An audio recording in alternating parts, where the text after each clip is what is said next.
सरस्वती नमः। श्री मातृचरणकमलेभ्यो नमः। श्री गुरुचरणकमलेभ्यो नमः। श्री इष्टदेवता श्री गुणदेवताभ्यो नमः। श्री परमदयालवे नमः।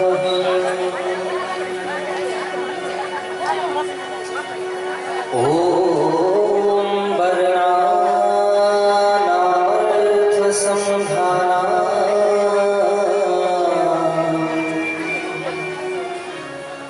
रसानां छन्दसामपि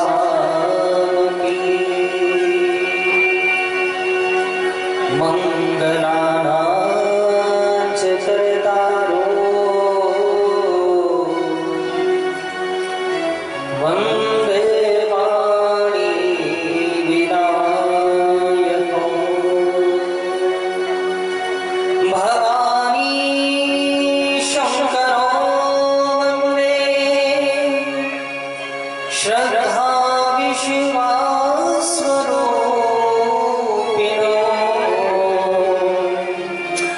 याभ्यां विना न पश्यन्ति सीतः स्वान्तस्वमीश्वरम् वन्दे बोधमयं नित्यं गुरुं शङ्कररूपिणम्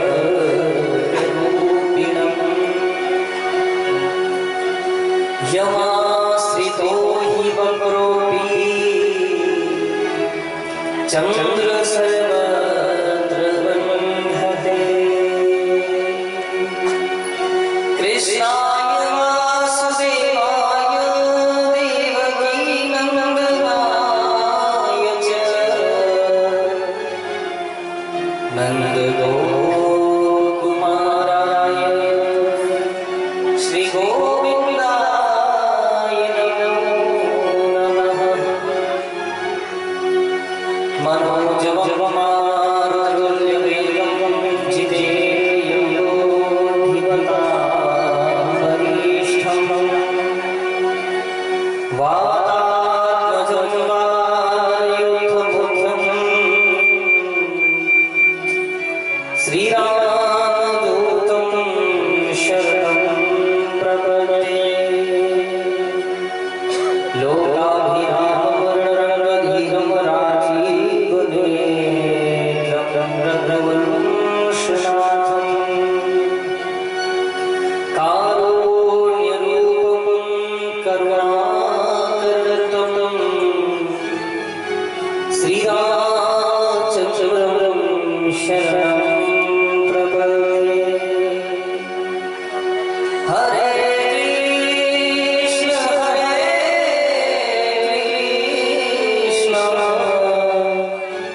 कृष्ण कृष्ण हरे हरे हरे राम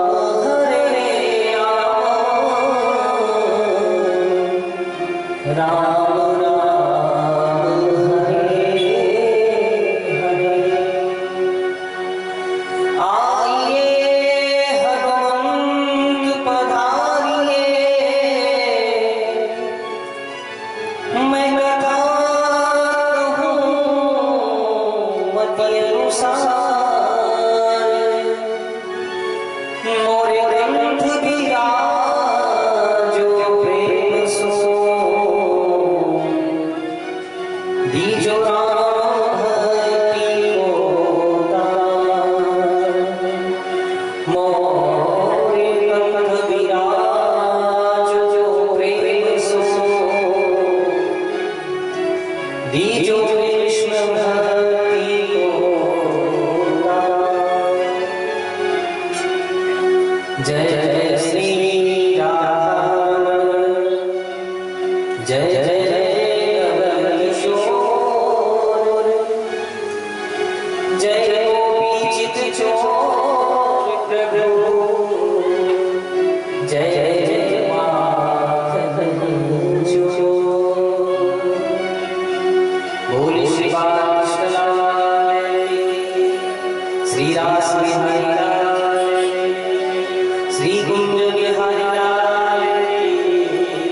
जय हो श्री राम, जय श्री राधे, जय श्री राधे।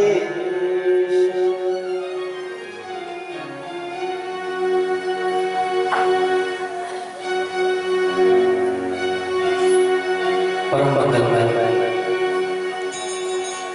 परात्पर अखिलेश्वर अकारण करुणालय वरुणालय के सागर तड़िंद्रित मृद पीतांबरधारी भगवान श्री बालकृष्ण लाल की वांग्मय प्रतिमूर्ति स्वरूप श्रीमद् भागवत महापुराण के श्री चरणारविंद में कोटि कोटि नमन एवं अवधपति श्री सीताराम भगवान के श्री चरणारविंद में कोटि कोटि नमन। अवधपति श्री सीताराम भगवान के चरणों की सेवा करने वाले श्री हनुमान जी महाराज के चरणारविंद में कोटि कोटि नमन। पूज्यपाद वंदनीय स्मरणीय श्री गुरुदेव जी महाराज के चरणारविंद में नमन।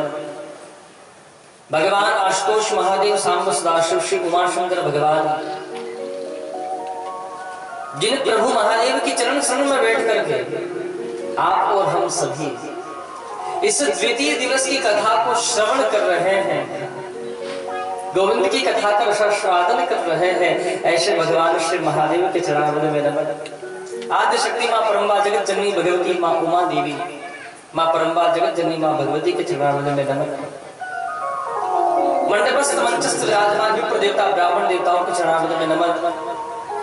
मां शारदा की उपासना करने वाले भक्त वृंद एवं जितने भी रस रसिक भक्त द्वितीय दिवस की कथा श्रवण करने के लिए पधारे हैं, भगवान की इस रसमय कथा को बड़े भाव से सुनेंगे और जो बीच बीच में अपनी भी कथा सुनाएंगे, उन गोविंद के समस्त प्यारे प्यारे भक्तों को कथा के शुभारंभ में हमारा भाव भरा स्नेह भरा जय श्री कृष्ण प्रेम से बोलेंगे, बोलो राधे राधे।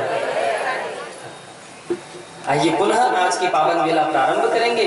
उससे पूर्व भगवान का नाम स्मरण करेंगे कि प्रभु आपके नाम उच्चारण से हमारी मन और वाणी दोनों ही पवित्र हो जाए, ऐसी कृपा आप हमारे ऊपर बनाए। ध्यान दीजिएगा, जिस प्रकार दान करने से धन पवित्र होता है, स्नान करने से तन पवित्र होता है, उसी प्रकार भगवान का भजन करने से मन पवित्र होता है। और राम कथा में तुलसी बाबा लिखते हैं कि निर्मल मन जन सो मोहि पावा, मोह कपट छल छिद्र न भावा। भगवान के सम्मुख वही जा सकता है जिसका मन साफ हो, स्वच्छ हो। तो आइए बड़े भाव के साथ में, बड़े प्रेम के साथ भगवान का नाम गान करेंगे, बड़े भाव के साथ में सभी ताली से करके ईमानदारी से गाइएगा।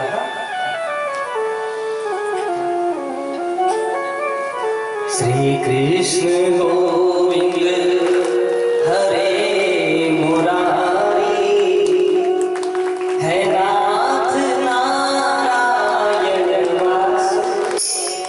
ये जो कीर्तन है ना, किसी ने बनाया नहीं है इसको। श्रीमद् भागवत महापुराण का प्रधान कीर्तन है, श्रीमद् भागवत में भी लिखा हुआ है, ये किसी के द्वारा बनाया हुआ रचित नहीं है। तो बड़े भाव के साथ में इसको गाइएगा। श्री कृष्ण गोविंद हरे मुरारी, है नाथ नारायण वासुदेव। श्री कृष्ण गोविंद हरे मुरारी, हे नाथ नारायण वासुदेव।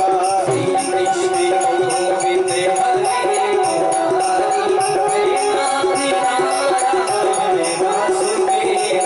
श्री कृष्ण गोविंद हरे मुरारी,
कृष्ण लाल की। अगर ये जयकार है तो बिल्कुल बेकार है। इतना जोर से बोले कि आपकी आवाज थोड़ी मैं सुन लूं। मैं इतनी दूर से आया हूँ, तो फिर यहाँ वहां से फिर यहाँ अपने गांव जाऊंगा, वृंदावन को पूछेगा कि वहां सब कैसे गाते थे, तो क्या बोलूंगा? मुझे भी कुछ बोलने जैसा छोड़िए ना। जैसे आप सब आपस में बातें कर रहे हैं, मुझे भी मैसेज भेजा है, गुरु जी आप बहुत सुंदर कथा सुना रहे। अरे मेरी कथा नहीं है ये ठाकुर जी की कथा है, ये तो स्वतः ही सुंदर है। और वो गोविंद कृपा करता है महाराज, तो गूंगा व्यक्ति बोल सकता है, इसमें कोई आश्चर्य की बात नहीं है। वो गोविंद कृपा करता है तो लंगड़ा व्यक्ति पर्वत को लांघ सकता है, इसमें कोई संदेह की बात नहीं है। गोविंद की कथा का ये प्रभाव है कि जब व्यक्ति उसकी शरण में जाता है तो अपने आप ही वो गोविंद का हो जाता है। प्रेम से बोलेंगे बोलो राधे राधे राधे राधे। आइए पुनः प्रसंग पर थोड़ा ध्यान केंद्रित करेंगे। आप सभी कल कथा सुन रहे थे महात्मा की कथा को, और उस महात्मा की कथा में श्री आत्मदेव जी की कथा सुन रहे थे आप। आत्मदेव जी अपने बेटा से कहते कि बेटा मैं वन में चला जाऊं, मेरे अंदर ज्ञान नहीं है कि मुझे भगवान मिल जाए। तो एक पुत्र ने अपने पिता को ज्ञान दिया है, और पुत्र के ज्ञान को सुनकर आत्मदेव जी महाराज वन में चले गए। अब घर में कौन है? माता है और भाई है। गोकर्ण जी ने सोचा भाई के आचरण तो ठीक नहीं है, मैं भी क्या करूंगा यहाँ पर रह करके। सो गोकर्ण जी महाराज भी तीर्थ यात्रा के लिए प्रस्थान कर गए हैं,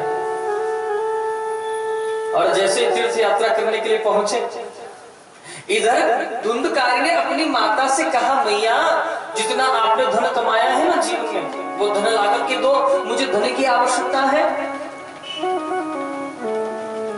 जैसे ही ये बात कही तो मैया ने कहा बेटा जितना धन था तुमने सब तो समाप्त कर दिया, धन कहां से लेकर के आओगे? जलती हुई लकड़ी लेकर के आया मैया को मारने के लिए। मैया दौड़ कर गई, एक कुएं में जाकर के गिर गई बावड़ी में, सो प्राणांत हो गई। अब अकेले घर में रह गए। पिताजी वन में चले गए। बड़े धुंधकारी महाराज सोचे कि जो भाई है गोकर्ण जी वो कहाँ गए? तीर्थ यात्रा में। माता है नहीं, अब हम अकेले ही हैं। सो उन्होंने कहा कि 5 गणिकाओं का संग कर लिया है। अब उन गणिकाओं के साथ में रहने लगे। अब गणिकाओं को रोज धन ला करके कहां से दे? एक बड़े सेठ के वहां चोरी करके आ गया। गणिकाओं ने सोचा कि अगर ये पकड़ा गया तो धन भी जाएगा और हमारा नाम बता दिया तो। इन्होंने रात्रि के समय इस धुंधकारी को मारने का प्रयास किया। हाथ पांव खाट इस खटिया से बांध दिए और गले में फंदा डाल करके जैसे खींची गणिकाएं, ये चीखने लगा, चिल्लाने लगा। जलते हुए अंगार लेकर के आई और लाकर के इसके मुंह में डाल दिया। अब चिल्ला कितना चिल्लाएगा तू? अपने कर्मों के कारण यह प्राणांत हो गया।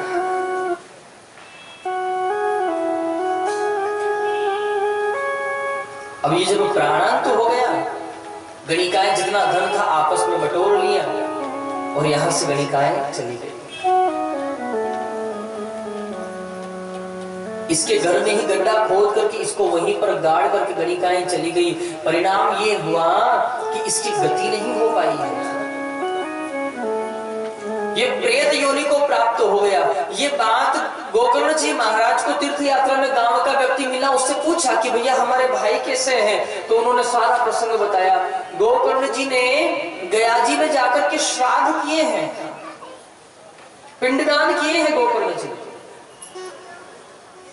और एक दिन अपने पुनः नगर में आए तो अपना जो मकान वो खंडर बन गया था ना, उसी में अपना आसन बिछाए और वहीं पर बैठ करके भगवान का भजन करने लगे। जैसे ही भगवान का भजन करना प्रारंभ किए, ये धुंधकारी कभी हवा के रूप में आता है, कभी प्रेत के रूप में आता है, कभी श्वान के रूप में आता है। वह कई प्रकार की ये आवाजें करने लगा। गोकर्ण जी ने कहा भैया आप कौन हो? भजन करने में व्यवधान उत्पन्न करते हो, कौन हो आप? ये बोल नहीं पाया। गोकर्ण जी ने कमंडल से जल लिया, जल लेकर के जैसे प्रोक्षण किया, इसे बोलने की शक्ति प्राप्त हो गई और इसने बोलना प्रारंभ किया है कि भैया, अहम भ्राता त्वदीयोऽस्मिन् धुंधुकारीति नामतः स्वकीयेनेव दोषेण ब्रह्मत्वं नाशति मया। भैया, मैं आपका भाई हूं, मेरा नाम धुंधकारी है। जैसे ही ये बात सुनी गोकर्ण जी ने तो बोले, भैया अरे आपके लिए तो हम पिंडदान करके आए हैं, फिर आप इस गति में? तो धुंधकारी कहते हैं, भैया आप ऐसा हमारे लिए सैकड़ों श्राद्ध कर दोगे गया जी में जाकर के, तो भी हमारी गति नहीं हो सकती है। बोले क्यों? बोले भैया, मैंने ब्राह्मण होते हुए ब्रह्मत्व का नाश कर दिया है। मैं ब्राह्मण तो था, लेकिन मैंने उसको समझा नहीं है। ब्रह्मत्वम नाशति मया। मैं बड़ा पीड़ित हूँ भैया, बड़ा दुखी हूँ, मेरे ऊपर कृपा करो आप। गोकर्ण जी ने कहा, अभी तो कुछ नहीं हो सकता है, सुबह कुछ न कुछ उपाय करेंगे तुम्हारे लिए। अब प्रातः काल का समय हुआ, नगरवासी सब मिलने के लिए आए गोकर्ण जी से। गांव में संत आए हैं ना, विद्वज्जन आए हैं, सब मिलने के लिए आए। सब आते हैं तो गोकर्ण जी सबसे एक ही प्रश्न किए, भैया प्रेत की मुक्ति का कोई साधन हो तो बताओ। अब गांव के लोगों ने कहा, आप संत हो, आप महाराज हो, आप हर समय भगवान का भजन करते हो, प्रेत की मुक्ति का साधन आप नहीं जानते, तो हम गृहस्थ में रहने वाले लोग हम क्या जानेंगे? जैसे ही ये बात कही, गोकर्ण जी ने भगवान सूर्य से पूछा कि प्रभु आप ही बताइए कि प्रेत की मुक्ति का साधन क्या है। तो भगवान सूर्य कहते हैं, अगर प्रेत की मुक्ति करवाना चाहते हो तो श्रीमद् भागवत महापुराण का वाचन करवाओ। श्रीमद् भागवतान मुक्ति सप्ताह वाचनम करो। कितने दिन तक वाचन करना है? बोले 7 दिन तक वाचन करना है। ये भगवान सूर्य ने गोकर्ण जी से कहा। अब गोकर्ण जी महाराज ने एक आसन लगाया है, व्यास मंच। पूरे नगरवासी कथा सुनने के लिए आए हैं। अब बहुत ध्यान से सुनिएगा कथा को। हाँ, पूरे महात्मा की कथा में यहां कथा को थोड़ा समझने की बात है। हाँ, जैसे ही कथा प्रारंभ हुई, पूरे नगरवासी, उत्तम नगर के सभी नगर नारी यहां कथा सुनने के लिए आए हैं और कथा में आकर के बैठे। व्यास मंच पर स्वयं गोकर्ण जी बैठे और कथा सुनाना प्रारंभ किए। एक आसन लगाए हैं और हाथ जोड़ करके आह्वान किया कि धुंधकारी भैया, हम आपके ही लिए कथा कर रहे हैं, सो आप आओ और कथा सुन लो। लेकिन ध्यान दीजिएगा, जैसे आपका शरीर है ना, ऐसे वहां धुंधकारी का शरीर नहीं था, वो तो प्रेत बन गया, तो हवा के रूप में है। धुंधकारी आकर के बैठे, हवा आए उड़ा के लेके चली जाए, फिर आकर के बैठे, फिर हवा आवे, फिर उड़ा के ले जाए। धुंधकारी बड़ा परेशान हो गया। तो वर्णन करते हैं, वहां पर एक बांसों का वन था। बांस तो जानते हो ना, बांसों का वन इसलिए कहा है कि बांस का पेड़ कभी अकेला खड़ा नहीं होता है। बांस का पेड़ कभी अकेला नहीं, उसके 2-4 परिकर के लोग खड़े होंगे ना, तब जाके बांस का पेड़ बड़ा होता है। हाँ? आप एक ही पेड़ लगाओगे तो जब तक वो 4-5 नहीं हो जाएंगे, तब तक उसकी लंबाई बढ़ेगी नहीं। हाँ? तो ये बांसों का वन था, उसमें एक 7 गांठ का बांस था, उसमें एक छेद था। उस छेद के द्वारा वो बांस के अंदर जाकर के बैठ गया। बांस के अंदर हवा अपना प्रभाव नहीं दिखा पाई। पहला दिन हुआ है तो पहली ग्रंथि बांस की फट गई, दूसरे दिन में दूसरी ग्रंथि फट गई, तीसरे दिन में तीसरी ग्रंथि बांस की फट गई, और 7 दिन हुए, 7 ग्रंथियां फट गई। दिव्य योनि को धारण किए धुंधकारी महाराज का प्रादुर्भाव होता है। बोली श्री भागवत भगवान की जय हो। द्वार पर भगवान के पार्षद विमान लेकर के आ गए। धुंधकारी महाराज से बोले, महाराज बैठो विमान में, चलो भगवान के धाम। गोकर्ण जी महाराज ये दृश्य देखें तो चकित हो गए। गोकर्ण जी, ऐसा कैसे हो सकता है, ऐसा कैसे हो सकता है? कथा को सुनने से विमान अगर आता है तो इतने सब नगरवासी कथा सुन रहे थे, सबके लिए क्यों नहीं आया? सबके लिए विमान क्यों नहीं आया? थोड़ा सा समझने की बात है। आप अभी कथा सुन रहे हो ना, अब आप जैसे कथा सुनोगे 7 दिन यहाँ पूरे होंगे, और जैसे विदाई होगी भागवत जी की तो सामने बहुत बड़ा विमान आएगा। हाँ। और भगवान के पार्षद खड़े हो जाएंगे, सबको गिन गिन के गाड़ी में बिठाएंगे, एक भी इधर उधर जाना नहीं चाहिए, क्योंकि सबको परम पद प्राप्त होगा। सोच रहे होंगे कि अरे कैसी कथा करवाई तुमने, अभी तो हमारे नाती पोतों के ब्याह ना भय, उनकी शादी विवाह करवाने का भी तो झमेला चल ही रहा है। अरे घर में बहू आ जाती, थोड़ा 1-2 दिन उनके हाथ की गरम गरम रोटियां खा लेते, उसके बाद भले ही कोई काम नहीं था। हा? बच्चा बड़ा होना चाहता है, बड़ा वो जवान होना चाहता है, और जवान शादी करना चाहता है। शादीशुदा वो क्या चाहते हैं?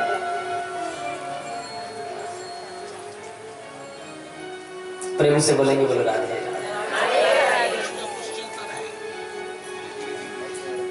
जैसे ही गोकर्ण जी ने देखा तो गोकर्ण जी को आश्चर्य हो गया। तो उन्होंने जैसे धुंधकारी महाराज बैठने लगे विमान में, तो ध्यान दीजिएगा, गोकर्ण जी महाराज ने प्रश्न किया, महाराज अत्रेव बहवः सन्ति श्रोतारो मम निर्मलाः, कि महाराज अगर कथा सुनने से विमान आता है तो इतने भक्त बैठे हैं, अत्रेव बहवः सन्ति, इतने श्रोता बैठे हैं, इन सब के लिए विमान आना चाहिए था। जो मैंने कथा सुनाई है वो पूरे नगरवासियों ने कथा सुनी है। अगर कथा सुनाने में कोई भेद नहीं हुआ है तो कथा सुनने में, कथा के फल में भेद कैसे हो गया? तो भगवान के पार्षद कहते हैं, बहुत ध्यान से सुनिएगा अब बात को। भगवान के पार्षद कहते हैं कि प्रभु कथा सुनाने में कोई भेद नहीं हुआ है। जो कथा आपने सुनाई है वो पूरे नगरवासियों ने कथा सुनी है। कथा के फल में भेद इसलिए हो गया है कि कथा सुनने में गड़बड़ हो गई है। ध्यान दीजिएगा, कुछ भक्त कथा सुनने के लिए आते हैं कि चलो कथा सुनेंगे, भगवान श्री कृष्ण की भक्ति का प्रादुर्भाव होगा हमारे हृदय में, हमें भगवान श्री गोविंद की कृपा प्राप्त होगी। कुछ भक्त ये सोच करके कथा सुनने आ जाते हैं, तो कुछ ये सोच करके आते हैं वृंदावन से कथा करने के लिए आए हैं महाराज, चलो देख आए कैसे हैं वृंदावन के लोग, कैसे कथा सुनाते, सुन करके आते हैं कैसी कथा सुनाते हैं। तो कुछ ये सोच करके आ जाते हैं, कुछ ये सोच के आ जाएंगे कि उनका म्यूजिक वाले कैसे हैं, साउंड वाले ठीक सेट कर पा रहे कि नहीं कर पा रहे। कुछ ये व्यवस्था देखने के लिए आ जाते हैं, तो कुछ ये देखने के लिए आ जाते हैं पांडाल कितना बड़ा बनाया, 2-4 लोग सुनने भी आ रहे हैं कि पांडाल खाली ही है पूरा, बहुत सारे ये देखने आ जाते हैं। और बहुत सारे लोग, और कुछ लोग ये सोच करके आ जाते हैं घर बैठे बैठे क्या करेंगे, 2-3 घंटे हैं, मन तो लग नहीं रहा, चलो थोड़ा सा मंदिर की तरह टहल आएंगे, चलना भी हो जाएगा, घूमना हो जाएगा। और सबने इतना आग्रह से व्हाट्सएप पर मैसेज भेजा है कि कथा सुनने आना, तो उनकी बात भी रख देंगे, थोड़ा घूम आएंगे, ये सोच कर कथा में आ जाते हैं। तो कुछ लोग ये सोच के आते हैं कि जूते चप्पल फट गए हैं, आते समय नए पहन आएंगे। हाँ सच बात है, 2 बार तो हमारी चली गई जी चप्पल, हमने भी खड़ा हो पहनना चालू कर दी कि जो पहन के जाएगा गिरेगा तो पता चल जाएगा कि हमारी पहन के गया है। और ये भागवत भगवान है, अद्भुत ग्रंथ है जी, ये पक्की बात समझ लीजिएगा। यहाँ जो जिस भाव से आता है उसकी वही धारणा पूर्ण हो जाती है।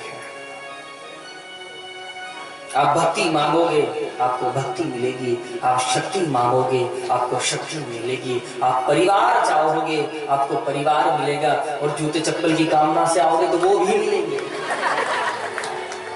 उसमें जो भगवान कहते हैं कि बाद में आना है पांडाल के अंदर और पहले ही निकल जाना है आरती से पहले, और जो साइज पाँव में बैठ जाए सो ही पहन के निकल जाना, कोई से किसी रोक टोक नहीं, आराम से कुछ पहन के जाना।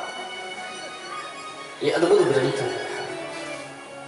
भगवान के पार्षद कहते हैं कि कथा में जो सुनने के लिए आते हैं ना श्रोता, वो कितने प्रकार के होते हैं? बोले 3 प्रकार के होते हैं, बहुत ध्यान से सुनिएगा। पहले नंबर पे होते हैं श्रोता, दूसरे नंबर पे होते हैं सरोता रूपी श्रोता, और तीसरे नंबर के होते हैं सोता रूपी श्रोता। पहले नंबर के जो श्रोता है ना, 7 बजे का टाइम है तो वो 7 बजने में 5 मिनट की देर रहेगी ना, पांडाल में आके बैठ जाएंगे, अपना जगह निर्धारित कर लेंगे। बाद में व्यास जी कहेंगे आगे आकर के बैठो, उससे तो बढ़िया आगे ही बैठ जाए, पहले ही आकर के अपनी जगह रिजर्व कर लेंगे। बड़े ध्यान से कथा सुनेंगे, एक भी प्रसंग छूट नहीं जाए। पड़ोस में कोई बात करता है तो उसको भी टोकते हैं, बात नहीं करना है, बिल्कुल चुप बैठ जाओ। हाँ, ध्यान से भगवान का कीर्तन होगा तो कीर्तन करेंगे, बड़े प्रेम से भगवान की कथा को सुनेंगे, एक भी प्रसंग छूट नहीं जाए, ये श्रोता के लक्षण है। प्रसाद लेंगे, आरती लेंगे, आरती लेने के पश्चात जब प्रसाद ग्रहण करेंगे ना, ध्यान दीजिएगा, एक बात और समझ लीजिएगा। मैं पूर्व में कथा कहने के लिए आया था, आपके मोहम्मदापुर पास में ही है, श्रीमान रमेश भैया जी ने बड़ा सुंदर आयोजित किया था, और दास को अवसर मिला गोविंद की कथा कहने का। जैसे आप भोजन कर रहे थे ना, ऐसे ही वहां पर भी भोजन होता रहा था 7 दिन। लेकिन एक बात बड़ी विचित्र लगी मुझे। देखिए, आप जब प्रसाद ग्रहण करते हो तो प्रसाद आप अपने पात्र में इतना ही लें, अपनी थाली, प्लेट या जो भी आप जिसको कहते हो, उसमें आप इतना ही भोजन लें जितना आप खा सकते हैं, ग्रहण कर सकते हैं। एक बात आपने सुनी होगी, खाओ मन भर और बचे ना कण भर। मन भर का अर्थ वो नहीं होता है कि वो 1 मन 2 मन, वो वाला मन नहीं है। हाँ, 1 मन में 40 किलो आता है, तो वो वाली गलती नहीं है यहाँ पे कि आपको 40 किलो खाना, के खाओ मन मतलब 40 किलो आप बैठे बैठे खाते रहे, वो वाला मन नहीं है। मन कौन सा? आपका मन, आपकी रुचि,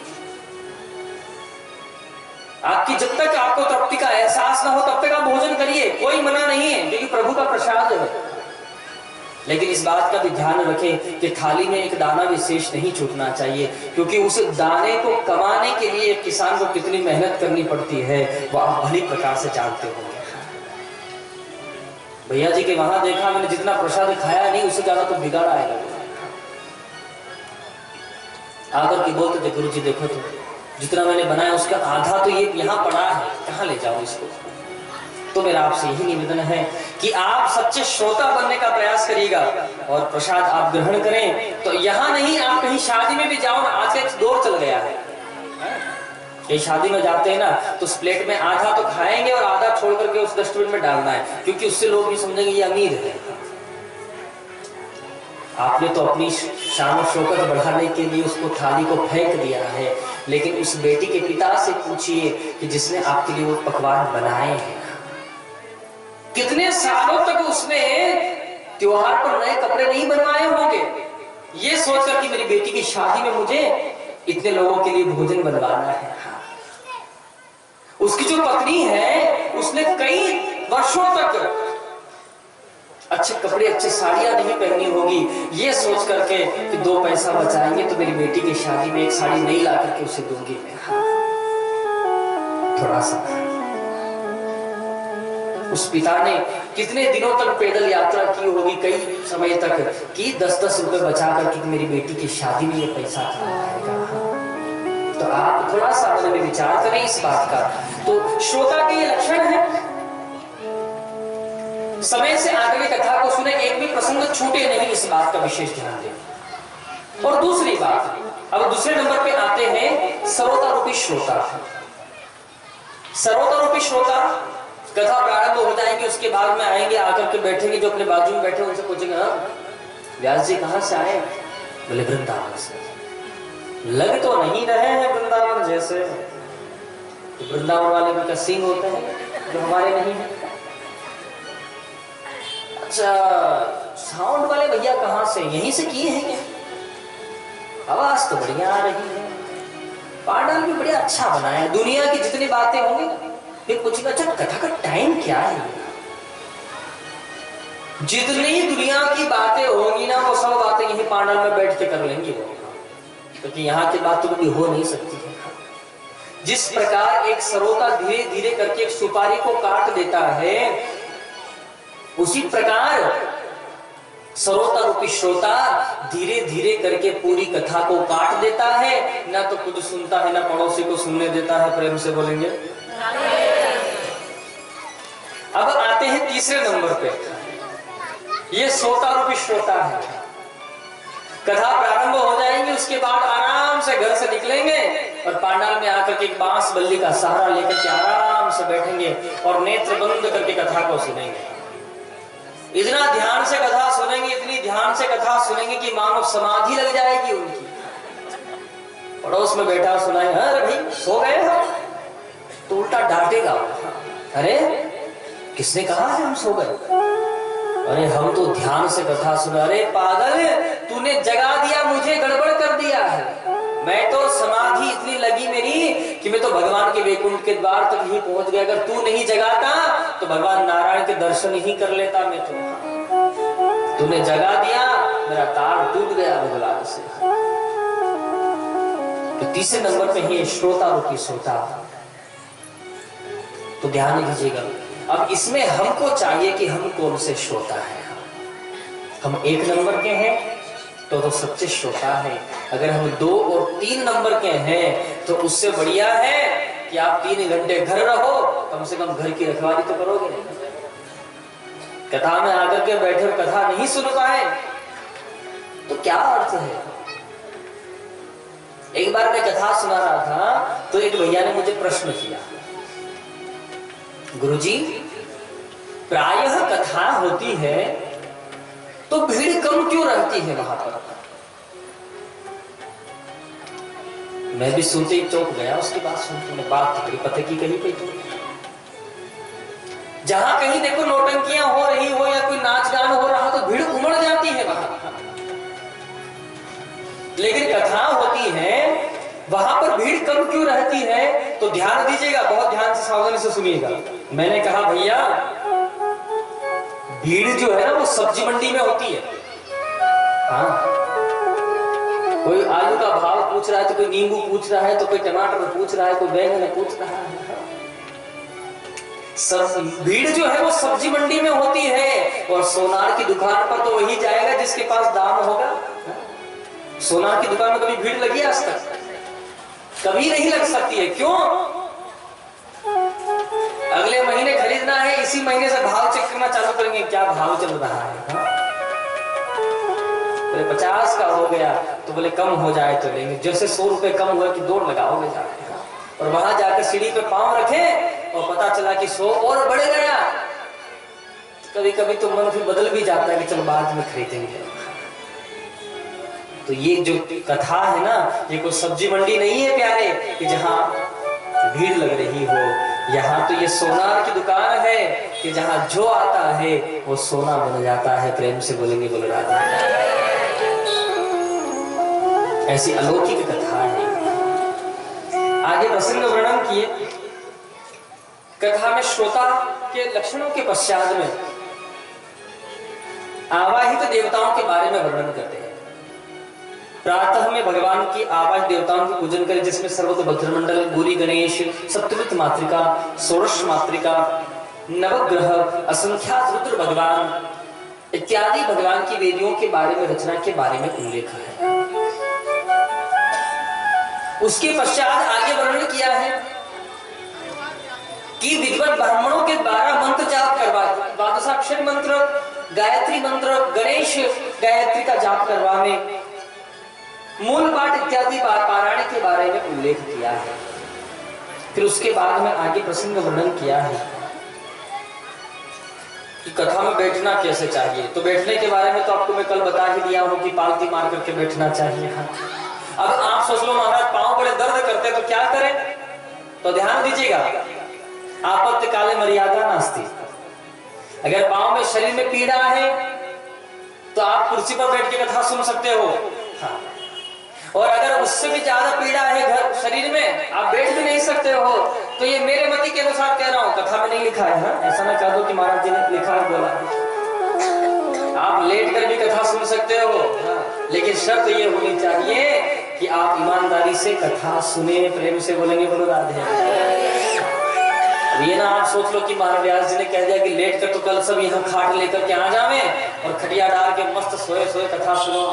व्यास जी आपने कहा शरीर में अगर पीड़ा है तो जिस प्रकार आपको रुचि हो उस प्रकार कथा सुने। आगे प्रसंग वर्णन किया है कि कथा में भोजन करके आना चाहिए कि भूखे ही आ जाना चाहिए। ये बहुत समझने की बात है।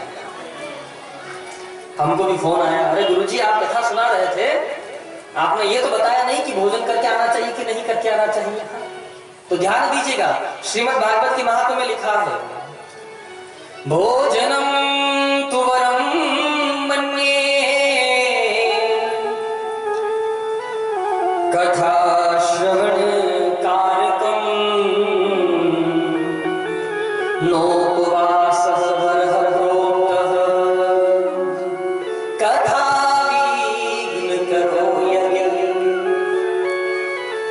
बहुत ध्यान से सुनिए, भोजन कितना करके आना है। पहली बात तो समझ लीजिएगा, एक समय आप फल ग्रहण कर लें और एक समय भोजन ग्रहण कर लें हल्का सा। दोनों समय फल ग्रहण करके सुन सकते हैं तो बहुत अच्छी बात है। एक समय फल ग्रहण करें, एक समय फल और दूध ग्रहण कर सकते हैं, कथा सुन सकते हैं। इतना नहीं हो सकता तो एक समय फल ग्रहण करें, एक समय आप भोजन कर सकते हैं। ये भी नहीं हो सकता है तो आप दोनों समय भोजन करके कथा सुनिए, ये तो हो सकता है ना। और ये भी नहीं हो सकता है तो फिर आप हमारी मति के अनुसार सुनिए। हमारा मन क्या कहता है। अगर आप एक बार भोजन करते हो दिन में तो 2 बार भोजन करके कथा सुनने आइएगा, ये हम अपनी तरफ से कह रहे हैं। और अगर आप दिन में 2 बार भोजन करते हो तो कथा में 3 बार भोजन करके आइएगा। और 3 बार भोजन करते हो तो बनाने वाले आप हो, खाने वाले आप हो, मुझे क्या दर्द है। लेकिन भोजन कितना करके आना है कि यहाँ कथा में आकर के आप बैठो तो आपको नींद नहीं आए, आपको आलस्य नहीं आए, आपको प्रमाद नहीं आए। इस बात का विशेष ध्यान रखना है। प्रेम से बोलेंगे भोजन इतना करके आए कि आपको यहाँ बैठने में कष्ट ना हो। यहाँ पर वर्णन करते हैं कि भगवान के पार्षद कहते हैं कि महाराज आपका भाई जो है वो नियम से कथा सुन रहा था, इसलिए उसे परम पद प्राप्त हो गया। और बाकी जितने भी भक्त कथा सुन रहे थे इनके भिन्न भिन्न भावनाएं थी, भिन्न भिन्न कल्पनाएं थी, भिन्न भिन्न संकल्प थे, इसलिए उनके वो मनोरथ पूर्ण हुए। श्रीमद् भागवत महापुराण के महात्म्य में वर्णन करते हैं कि यहाँ पर श्री कृष्ण गोविंद हरि मुरारी है नाथ नारायण वासुदेवा, इसी मंत्र का कीर्तन गान हुआ है जिसमें वर्णन करते हैं। देखिए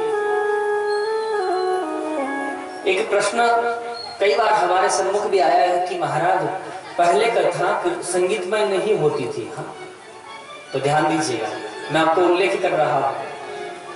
श्रीमद् भागवत महापुराण के महात्म्य में वर्णन किया है कि जब पहली बार नारद जी महाराज कथा सुन रहे थे और ब्रह्मा जी महाराज के पुत्र सनक, सनंदन, सनातन और शरद कुमार चारों ऋषि कथा सुना रहे थे, उस समय भी कथा संगीतमय हुई थी। तो कौन कौन संगीत में बजाने के लिए आए थे, म्यूजिशियन कौन कौन थे, तो ध्यान दीजिएगा, जिनका वर्णन किया है। प्रहलाद स्थालधारी तरल लगत गया, 14 कांसधारी, वीणाधारी सुरशी स्वर कुशलतया, राग कर दो अर्जुनो भूत, इंद्रो वादी मृदंग जय जय सुरकरा, कीर्तने ते कुमारा, यद्राग्रे भागवता सरसरतनया, व्यास पुत्रो प्रभुव। श्री कृष्ण गोविंद हरे मुरारी, हे नाथ नारायण वासुदेव। इस कीर्तन का गान हुआ है। तो वर्णन करते हैं कि प्रहलाद जी महाराज ताली बजा रहे हैं इस कीर्तन में। प्रहलाद तालधारी तरल गतितया 14 कांसा, उद्धव जी महाराज मंजीरा में कांसा बजा रहे हैं। आगे वर्णन करते हैं कि नारद जी महाराज वीणा लेकर के बैठ गए बजाने के लिए, और अर्जुन जी महाराज आलाप कर रहे हैं। देवताओं के राजा इंद्र से रहा नहीं गया, मृदंग लेकर के आए हैं इंद्र महाराज, मृदंग बजा रहे हैं। और सर्गादिक ऋषि जय शब्द नमः शब्द शंख शब्दस्तथैव च, भगवान के नाम का उच्चारण कर रहे हैं। और ये कीर्तन ऐसा गान हुआ है कि केसरिया वस्त्र धारण किए माता भक्ति ज्ञान वैराग्य सहित इनका प्रादुर्भाव होता है। बोल शिव भक्त वत्सल भगवान की जय हो। आइए बड़े भाव के साथ में कीर्तन का गान करेंगे, बड़े प्रेम के साथ में। हो मेरे जीवन की जुड़ गई डोर, किशोरी तेरे चरण में, किशोरी तेरे चरण में,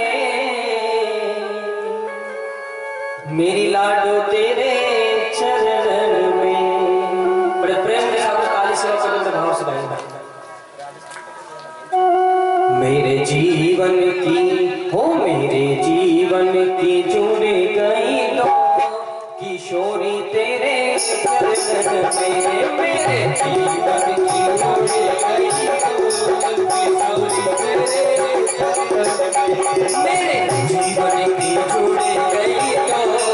किशोरी तेरे चरण में, मेरे जीवन की जुड़ गई तो किशोरी तेरे चरण में, मेरे जीवन की जुड़ गई तो किशोरी तेरे चरण में, किशोरी तेरे चरण में, लाडो तेरे चरण में, किशोरी तेरे चरण में, लाडो तेरे चरण में।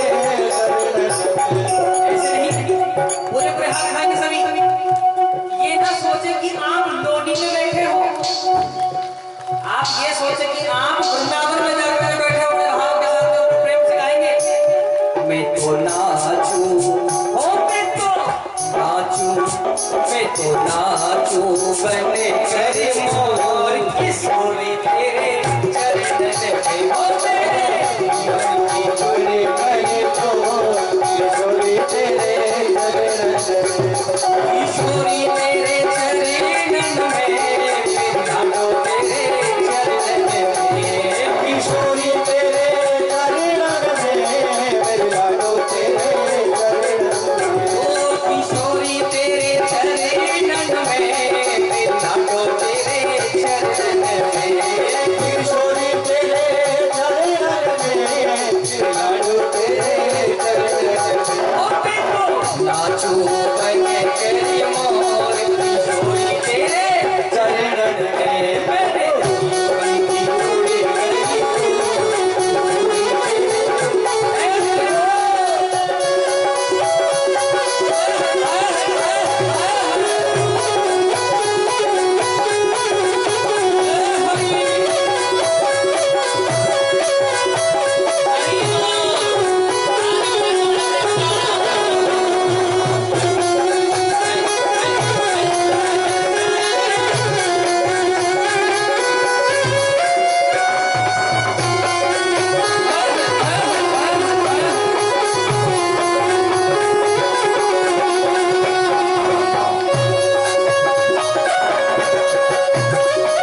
महात्मा की कथा यहाँ पूर्ण होती, यहाँ से प्रथम स्कंद प्रारंभ होता है।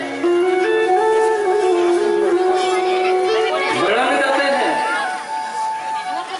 कि महाराज प्रथम स्कंद में पहले अध्याय के पहले श्लोक में लिख रहे हैं व्यास जी महाराज कि जन्माद्यस्य यतोऽन्वयादितरतः चार्थेष्वभिज्ञस्य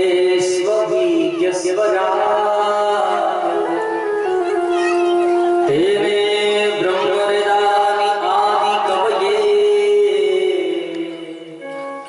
मुह्यन्ति सूरयः तेजो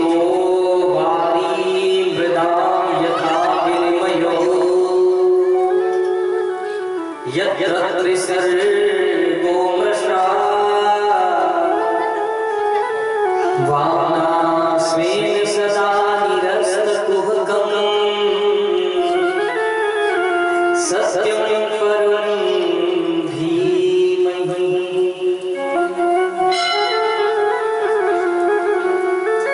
व्यास जी महाराज ने प्रथम स्कंद के पहले श्लोक में लिखा है सत्यम परम धीमहि। व्यास जी ने मन में विचार किया, अगर मैं राम की स्तुति करता हूं तो राम के भक्त कहेंगे ग्रंथ किसका है? बोले हमारे राम जी का है, तो ग्रंथ हमारा है। अगर मैं कृष्ण की उपासना करता हूं तो कृष्ण के उपासक कहेंगे ग्रंथ तो हमारा है। अगर मां दुर्गा की स्तुति करता हूं तो मां दुर्गा के भक्त कहेंगे ग्रंथ तो हमारा है। इस ग्रंथ का विभाजन हो जाएगा, बंटवारा हो जाएगा। इसलिए व्यास जी महाराज कहते हैं ये ग्रंथ किसी का अपना नहीं है, ये सबका ग्रंथ है। तो व्यास जी कहते हैं, लिखते हैं सत्यम परम धीमहि, जो आदि मध्य और अंत तक जो सत्य है। ये सृष्टि नहीं थी तब भी जो सत्य था, अभी हम हैं, ये सृष्टि है, अब भी जो सत्य है, और जब प्रलय काल में सब समाप्त हो जाएगा उसके बाद भी जो सत्य शेष रहेगा उस सत्य का ध्यान किया है। इसी बात को तुलसी बाबा अपनी भावना में अपनी लेखनी से लिख रहे हैं। व्यास जी ने इसको संस्कृत में लिखा है तो तुलसी बाबा देहाती भाषा में लिख रहे हैं। तुलसी बाबा लिख रहे हैं धर्म न दूसर सत्य समाना आगम निगम पुराण बखाना। तुलसी बाबा लिख रहे हैं कि सत्य के समान कोई धर्म नहीं है। अपने जीवन में इस बात की धारणा कर लें, आप संकल्प लें कि अब हम हमेशा सत्य बोलेंगे। लेकिन एक बात है, जो सत्य बोलता है ना उससे लोग ज्यादा नाराज रहते हैं। हाँ, ये सच्चाई है जीवन की। और जो झूठ बोलता है ना उससे लोग प्रसन्न रहते हैं। लेकिन ध्यान दीजिएगा, नीम जो है ना वो स्वाद में कैसा लगता है? मीठा। कैसा लगता है? कड़वा लगता है। लेकिन अगर उसे आप पी लोगे तो ये बात पक्की है कि आप अपने जीवन में बीमार नहीं हो सकते।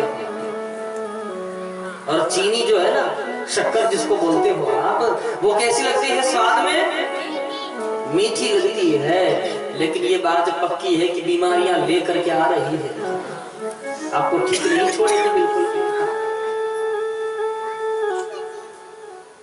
हम लोग बात बात पे झूठ बोलते हैं, और सबसे ज्यादा तो फोन पे बात करते समय। क्या आपकी बात नहीं कर रहा हूं महाराष्ट्र की, मैं तो अपने महाराष्ट्र प्रांत को छोड़ करके बात कर रहा था जी। प्रेम से बोलेंगे राधे राधे। देखो नया नया आया हूँ आपके बीच में, आपकी बुराई करके कहाँ जाऊंगा जी। अभी तो 5 दिन और रहना है आपके साथ में मुझे। भाई जल में रह करके मगर से वेर तो नहीं किया जा सकता है ना। अब हम तो भाई महाराष्ट्र की बात नहीं करें। हम जितनी बातें बोलेंगे ना महाराष्ट्र को छोड़ करके बात करेंगे। हाँ, एक भी बात महाराष्ट्र की नहीं कर सकते। प्रेम से बोलेंगे वो राधे। दूसरे श्लोक में लिख रहे हैं श्री व्यास जी महाराज। एक शब्द अंकित किया है उन्होंने, शिवदम। शिवदम शब्द का अर्थ होता है जो भगवान सबको कल्याण प्रदान करता है। शिवम ददाति कल्याण इति शिवदम। ब्रह्मा जी महाराज सृष्टि के निर्माण करता है, भगवान नारायण क्या करते हैं? बोले पालन करते हैं। कोई भूखा नहीं सो जाए इसकी जिम्मेदारी भगवान श्री नारायण की है। उन्होंने जिम्मेदारी ली है कि सबको भोजन में कराओगे। तो ये जिम्मेदारी किसकी? भगवान श्री नारायण की। तो ब्रह्मा जी महाराज का भी काम निर्धारित हो गया, भगवान नारायण का भी। और भगवान महादेव ने कहा कि सबको मोक्ष प्रदान हम करेंगे। जो भगवान सबको मोक्ष प्रदान करता है, ऐसे भगवान श्री महादेव का ध्यान किया। फिर आगे वर्णन कर रहे हैं तीसरे श्लोक में, निगम कल्पतरोर्गलितं फलम् शुकमुखाद् अमृतद्रवसंयुतं पिबत भागवतं रसमालयम् मोहनो रसिका विभावः। तीसरे श्लोक में श्रीमद् भागवत महापुराण की व्याख्या की कि आप जिस कथा को सुन रहे हो, ये कथा क्या है, इसका उद्गम कैसे हुआ है, ये कहां से आई है और हम तक कैसे पहुंची है कथा। तो ध्यान से सुनिएगा। निगम कल्प तरोर गलितम फलम। निगम कहते हैं वेद को और कल्प कहते हैं कल्प वृक्ष को। तो वेद रूपी कल्प वृक्ष का फल है श्रीमद् भागवत महापुराण।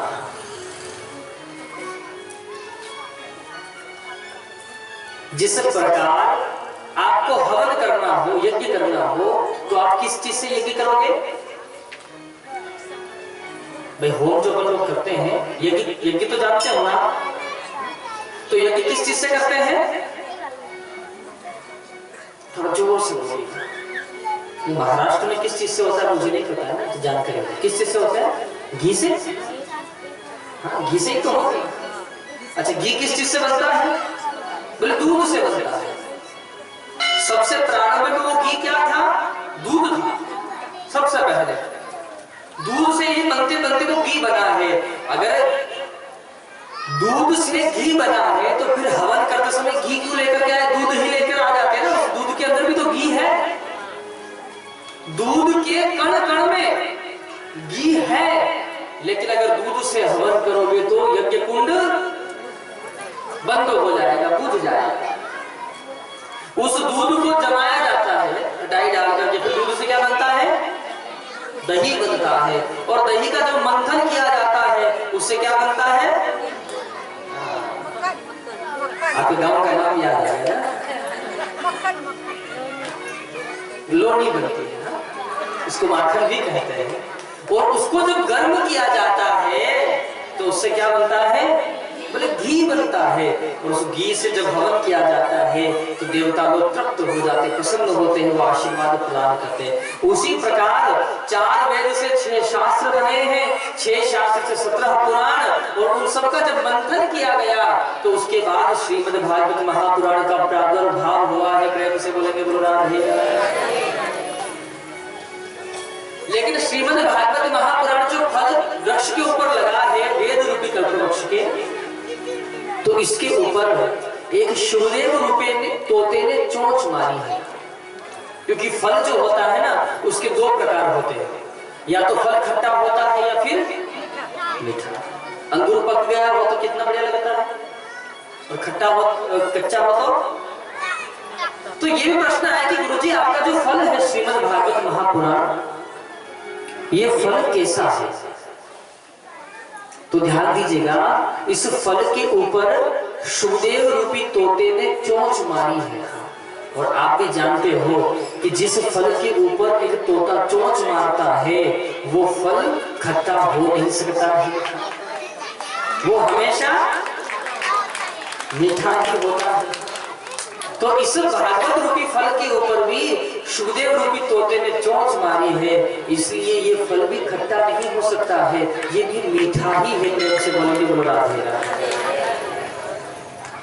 आगे प्रसंग लिखा है कि इस कथा को कितनी बार सुनना है। अब ध्यान से सुनिएगा, इस भागवत कथा को कितनी बार सुने? 1 बार सुन ले, 2 बार सुन ले, 10 बार सुन ले, 50 बार सुन ले, 100 बार सुन ले, कितनी बार सुनना है? तो लिखा है मोहर भोर सिका, इसको बार सुनना है। अपने जीवन में आप जितनी बार सुन सकते हो उतनी बार इस कथा को आप सुने।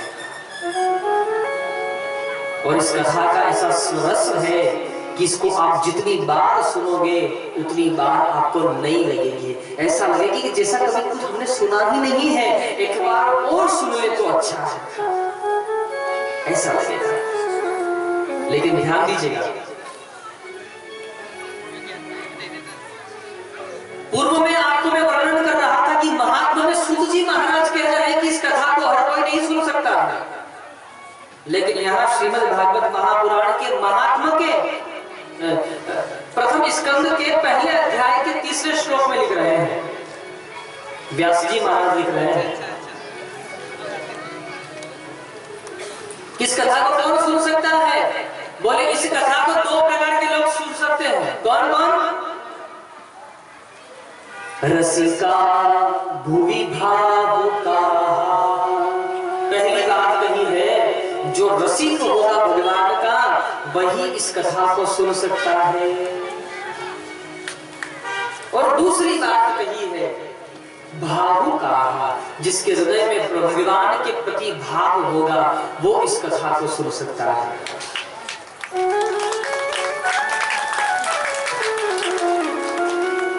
हमारे ब्रज के संत कहते हैं इस बात को कि भगवान के जो हजारों भक्त बैठे होते हैं उनमें से सब व्यक्ति भगवान के भक्त नहीं हो सकते हैं।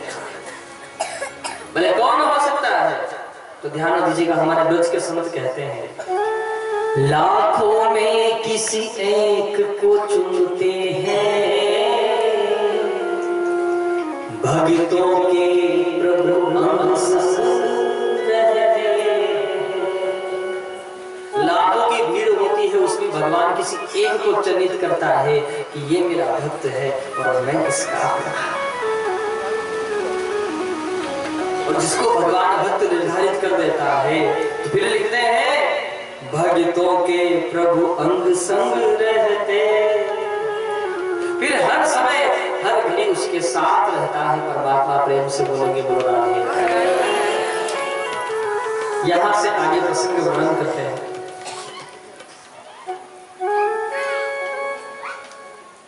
कि एक बार की बात है, इस कथा का प्रादुर्भाव सुखदेव बाबा तक की कथा कैसे पहुंचे तो वर्णन करते हैं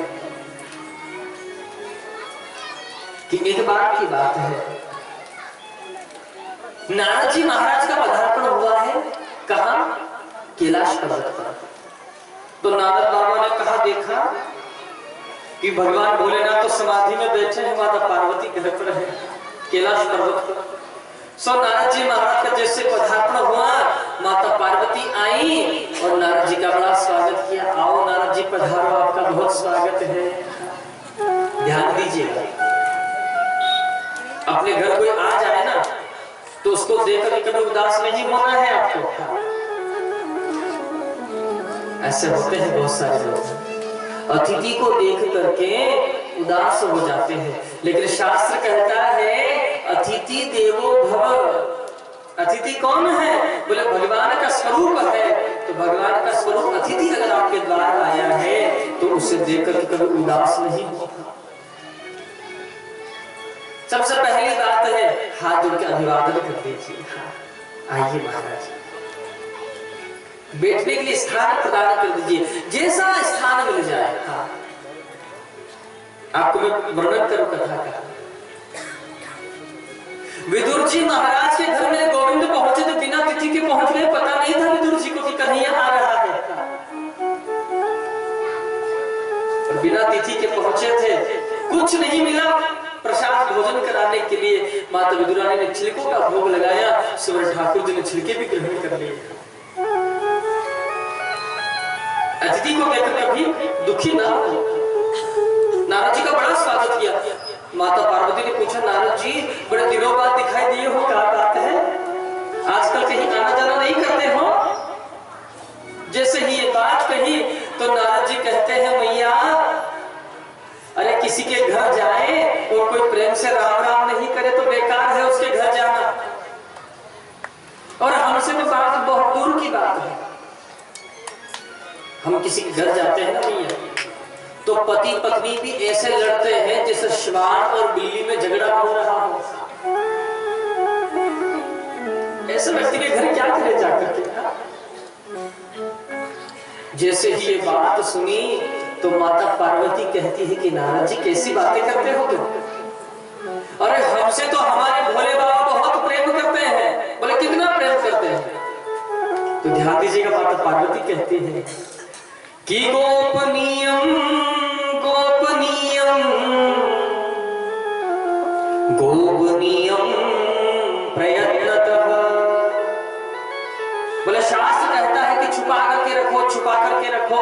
जो गुरुजी ने गुरु मंत्र दिया है उसे छुपा करके रखो महाराज। लेकिन मेरे भोलेनाथ इतने भोले हैं, गुरुजी ने जैसे ही गुरु मंत्र दिया सबसे पहले आकर के हमको ही बताया कि मेरे गुरुजी ने ये गुरु मंत्र दिया है हमको। इतना प्रेम करते हैं मेरे भोले बाबा। नारद जी का अच्छा तो भैया एक बात बताओ, कोई फूलों की माला पहनता है, कोई रुद्राक्ष की माला पहनता है, कोई स्फटिक की माला पहनता है, कोई मोतियों की माला पहनता है, लेकिन भोले बाबा के गले में ये मुंडों की माला है। अगर भोले बाबा ने आपको सारी बात बताई है तो ये मुंड किसके हैं ये भी तो बताया होगा। अभी तक माता पार्वती बड़ी बड़ी बातें कर रही थी प्रेम की, सोच चुको हो गई। सब बताया मेरे प्रभु ने, ये तो बताया नहीं। तो नारद जी कहते तो क्या खाक प्रेम करते हैं तुमसे? अरे जिनके मुंड गले में पहनकर भोलेनाथ घूमते हैं वो मुंड किसके हैं ये नहीं बताया तो क्या प्रेम करते हैं आपसे? अरे मैया हम तो ये सोच करके आए थे कि आप में और भोले बाबा में बहुत प्रेम होगा, सो हम चले आए थे। हमें कहा खबर कि आपके यहाँ पर भी प्रेम नहीं है। अच्छा अच्छी बात बताइए, जितनी माता बैठे आप बताइएगा, अगर इतना बढ़िया से कोई समझाने वाला मिल जाए, अब तो घर में झगड़ा नहीं होगा कि हो जाएगा। इतना बढ़िया गुरु मिल जाए समझाने वाला। नारद जी ने कहा हम तो समझते कि प्रेम होगा तो चले आए, हमें कहा खबर कि प्रेम नहीं। सो नारद जी महाराज जाने लगे तो माता पार्वती ने सोचा हम तो पति परमेश्वर समझ के पूजा करती है, हमसे कपट करते हैं। शाम को आने दो, आज देखते हैं। कभी ऐसा गुरु घर पे आ जाए ना तो अपना थोड़ा सा ध्यान रखिएगा भैया। जैसे नारद जी जाने लगे तो दूर से ही नारद जी महाराज ने भगवान महादेव को प्रणाम किया और इशारा कर दिया, प्रभु भजन हो जाएगा, टाइम से घर चले जाना। भोलेनाथ जैसे समाधि से उठे और जैसे पहुंचे तो क्या देखे, कैलाश पर्वत पर माता पार्वती कहीं पर भी नहीं मिली।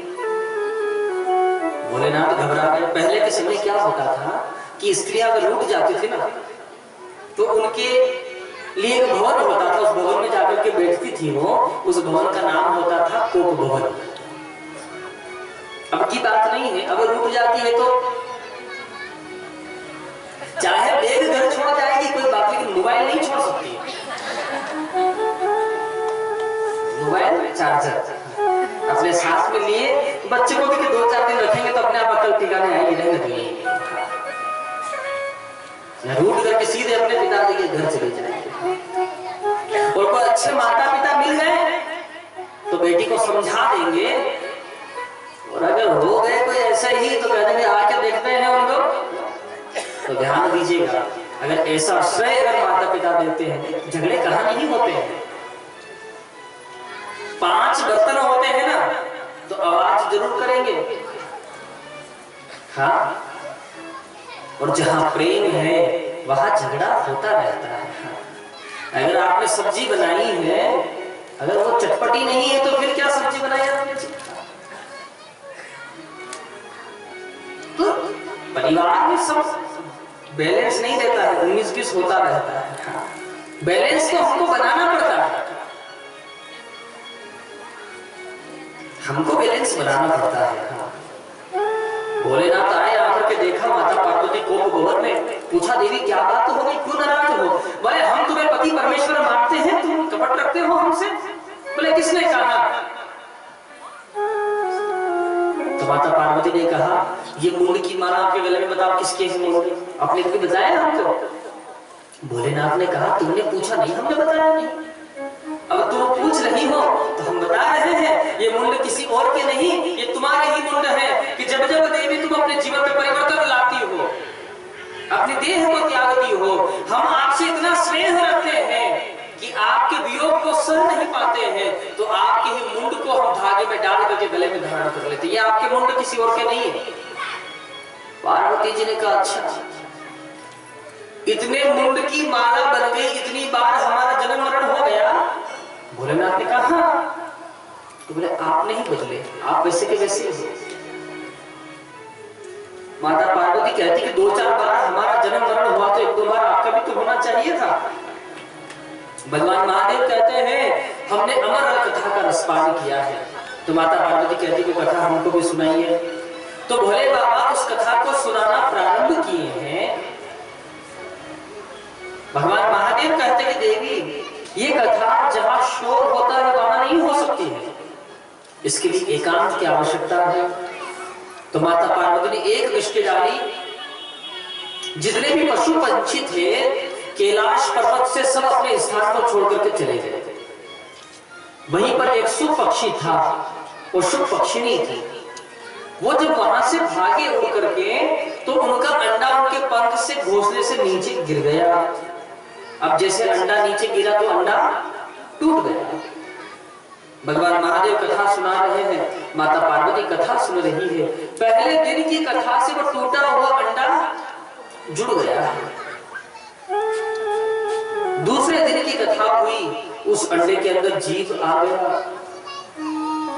तीसरे दिन की कथा हुई है, वो जीव धीरे धीरे बड़ा हो गया। और चौथे दिन की कथा सुनकर तो अंडे से बाहर निकल आया। 5वें दिन की कथा सुनी है, अखंड कथा चल रही है। माता पार्वती ओम ओम शब्द का उच्चारण कर रही है, लेकिन कथा उपदेश की आई। भगवान श्री कृष्ण और उद्धव का उपदेश आया है कि माता पार्वती को नींद लग गई। उस शुभ पंछी ने सोचा यहाँ ओम शब्द का उच्चारण होना था और ओम शब्द का उच्चारण नहीं हुआ, इसका मतलब माता पार्वती को नींद आ गई है। इस शुभ पंछी ने ओम ओम शब्द का उच्चारण करना प्रारंभ किया है।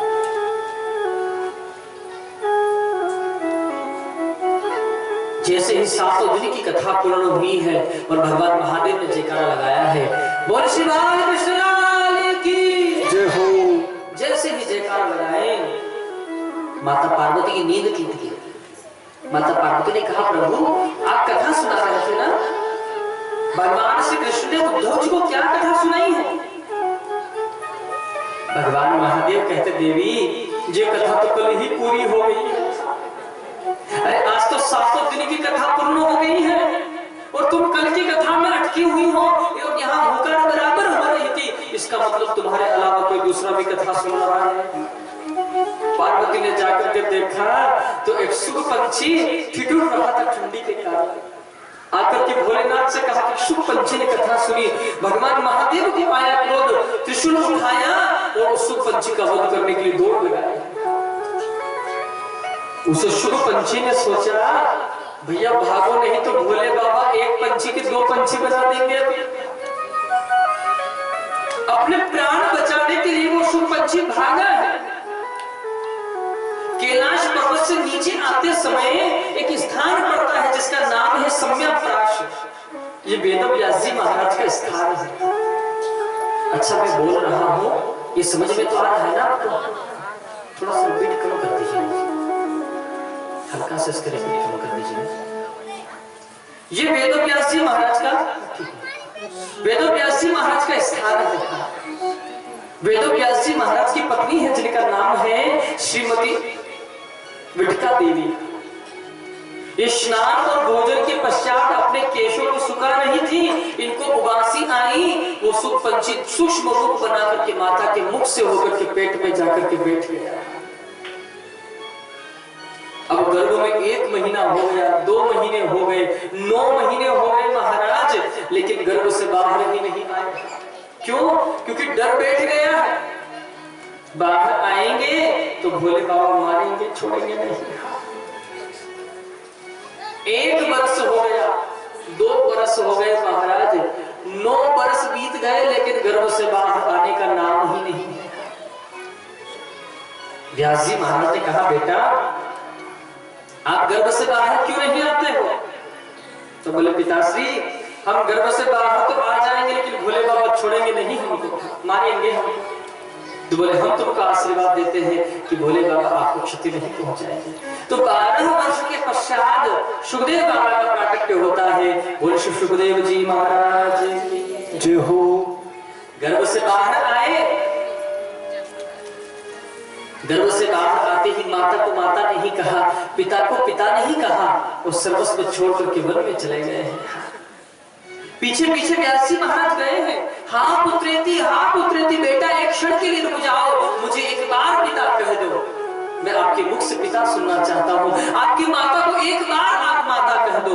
लेकिन सुखदेव बाबा ने पीछे घूम कर ही नहीं देखा, वन में चले गए। व्यास जी महाराज आज दुखी है। आश्रम में आकर व्यास जी महाराज बैठ गए, सोच रहे मैंने एक वेदी के 4 वेद बनाए, किस लिए? पुत्र होगा तो संभालेगा काम, छोड़कर बेटा चला गया। 6 शास्त्र बनाए, 17 पुराण बनाए, लेकिन मन में शांति नहीं मिली। ध्यान दीजिएगा, आप जगत में शांति को ढूंढिए। शांति किसी का नाम नहीं बता रहा ना, मन की शांति की बात कर रहा हूं। आप अगर जगत में मन की शांति को ढूंढ रहे हो तो कभी मिल नहीं सकती है आपको। कहां मिलेगी? बोले दुनिया में नहीं, गोविंद के चरणों में आकर के माथा टेक दीजिए, आपका मन प्रसन्न हो जाएगा, आपका मन शांत हो जाएगा। प्रेम से बोलेंगे, इतना जोर से ना बोले आप, थोड़ा सा धीरे बोले। कभी कोई सो रहा होगा ना तो उसकी निद्रा टूट जाएगी। थोड़ा सा धीरे से बोलेंगे, बोलो राधे राधे। अच्छा मुझे आज पता चला, अभी उल्टा बोलना पड़ता है। चलेगा, मैं भी उल्टा ही बोलूंगा। कथा में ऐसा सुनाना पड़ेगा, भगवान श्री कृष्ण का जन्म नहीं हुआ है तो आप सोचोगे हो गया, कंस नहीं मरा है तो आप सोचोगे कि मर गया। प्रेम से बोलेंगे, बोलो राधे। आप हंसते हो ना, मेरा मन इतना प्रसन्न होता है, क्योंकि जगत में सब तो रुलाने में लगे हैं, कम से कम भगवान की कथा में हंस तो रहे हो। और सच बात है ये, घर जाओगे तो सब अपने घर के काम काज को लेकर के उदास ही रहोगे, अभी तो ये करना है, अभी तो ये पढ़ा है। और ये कृष्ण कथा एक ऐसी है कि जहाँ व्यक्ति अपना सब कुछ भूल करके भगवान का हो जाता है। प्रेम से बोलेंगे एक बार फिर से। प्रसंग में उल्लेख कर रहे हैं कि नारद जी महाराज का पधारना हुआ है। नारद जी ने आकर के देखा व्यास जी महाराज बड़े उदास हैं। सो नारद बाबा ने कहा, प्रभु आप उदास क्यों हो? ध्यान दीजिएगा, व्यास जी महाराज किसके अवतार हैं? बोले भगवान श्री हरि नारायण के अवतार हैं। व्यास जी महाराज से पूछा, आप उदास क्यों हो महाराज? तो व्यास जी ने सारी बात कही कि मैं इसलिए उदास हूं, मन में शांति नहीं है। तो नारद बाबा कहते हैं कि आपने वो नहीं लिखा है जिससे आपको शांति मिलनी चाहिए। आपने सब कुछ लिखा है, लेकिन भगवान श्री गोविंद की भक्ति का प्रतिपादन नहीं किया है। भगवान श्री गोविंद की भक्ति के बारे में नहीं लिखा है महाराज, आप गोविंद की भक्ति के बारे में लिखिए। तो व्यास जी महाराज कहते हैं कि अब तुम्हें व्रत हो गया, हम बूढ़ा हो गया, अब मैं गोविंद की भक्ति कैसे लिख सकता हूं? तो यहाँ पर नारद जी महाराज ने चतुश्लोकी श्रीमद् भागवत महापुराण का दान दिया है। नारद बाबा कहते हैं कि जो ज्ञान मेरे बाबा श्री नारायण ने मेरे पिता ब्रह्मा जी को प्रदान किया है, और जो ज्ञान मेरे पिता ब्रह्मा ने मुझे दिया है, वो ज्ञान मैं आज आपको दे रहा हूं। और नारद बाबा चतुश्लोकी श्रीमद् भागवत महापुराण का दान देता है। और व्यास जी महाराज ने उन 4 श्लोकों से श्रीमद् भागवत महापुराण का निर्माण किया। 18,000 श्लोकों का निर्माण किया है, जिसमें 12 स्कंद का समावेश है। ध्यान दीजिएगा, व्यास जी महाराज ने भगवान श्री गोविंद की मूर्ति बनाई है इन 12 स्कंद से। व्यास जी महाराज लिख रहे हैं, पादो यदीयो प्रथम द्वितीय तृतीय चतुर्थो यदीयो कथितो यदूरो। व्यास जी महाराज लिख रहे हैं कि पहला स्कंद और दूसरा स्कंद भगवान श्री मेरे प्रभु नारायण के पांव हैं, और तीसरा और चौथा स्कंद में भगवान का उरु और जंघा है।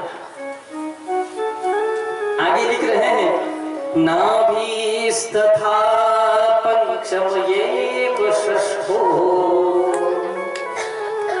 5वां और 6वां अध्याय मेरे भगवान श्री नारायण का नाभि और हृदय है। और आगे लिख रहे हैं, भुजान्तरन्दो यगिनो भुजान्तरन्दो युगिलो तथान्यो। कि भगवान की जो दोनों भुजा है ना, वो कौन है? बोले वर्णन करते हैं कि 7वां और 8वां स्कंद जो है मेरे प्रभु श्री नारायण की भुजा है। आगे लिख रहे हैं, कमठ तुराजन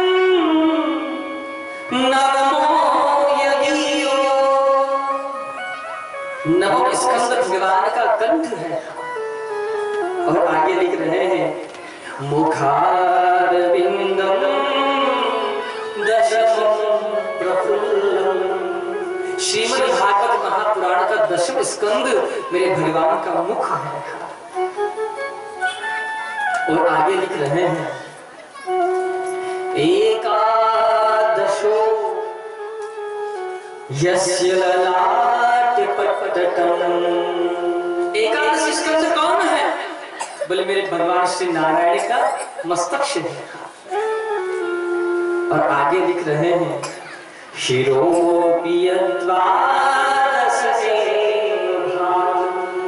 भगवान का पूरा वर्णन कर दिया, लेकिन अभी भी भगवान का श्रृंगार अधूरा है। बोले क्यों?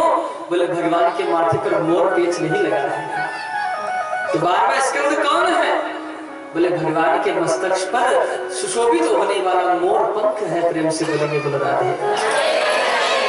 ऐसा भगवान का सुंदर श्रृंगार लिखा है श्री व्यास जी महाराज ने। नारद जी कहते हैं मैं पूर्व में एक दासी पुत्र था, संतों का संग किया मैंने, सो मैं आज ब्रह्मा का पुत्र बनकर के आया हूं। आप भी भगवान का स्मरण करिए और भगवान की भक्ति का प्रतिपादन कीजिए। ध्यान दीजिएगा, जीवन में अगर संग अच्छा है तो आपका जीवन अच्छा हो सकता है प्यारे। और अगर आपका संग बिगड़ गया तो आपका जीवन बिगड़ जाएगा। अगर आप अपने जीवन में कुछ सुधारना चाहते हैं तो सबसे पहले बात है कि अपना संग सुधारिए। अच्छे लोगों के संग करोगे तो आगे अच्छे बनोगे। उदंड लोगों का संग करोगे प्यारे तो जीवन में ध्यान रखना, जीवन में उदंडता ही आएगी आपको। इसलिए अपने जीवन में अच्छे सद महापुरुषों का संग करें जिससे आपका जीवन अच्छा हो। संतन के संग लाग रे ओ तेरी अच्छी बनेगी, अच्छी बनेगी तेरी बिगड़ी बनेगी, होए तेरो बड़ो भाग रे।